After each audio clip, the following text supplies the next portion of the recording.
Muling nagpakawala ng matinding pasabog si Vice President Sara Duterte. At this time, diretso sa sentro ng kapangyarihan ang tama, ang bagong Independent Commission for Infrastructure o ICI.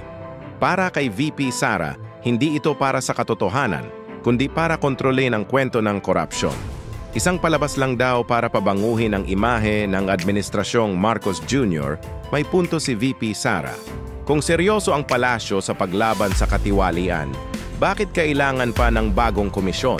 Nandiyan naman ang DOJ, Ombudsman at COA. Bakit hindi gamitin ang confidential funds ng Office of the President para sa tunay na investigasyon? Ang sagot? Kapag ang gobyerno ang may hawak ng kwento, sila ang bida. Pero imbes sagutin ang issue, personalan agad ang banat ng palasyo kay Sara, tinawag siyang kaawa-awa at tinanong kung natatakot ba siya.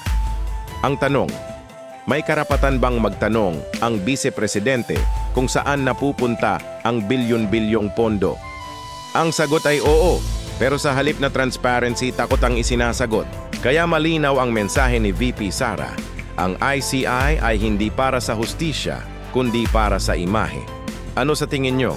I-comment sa ibaba.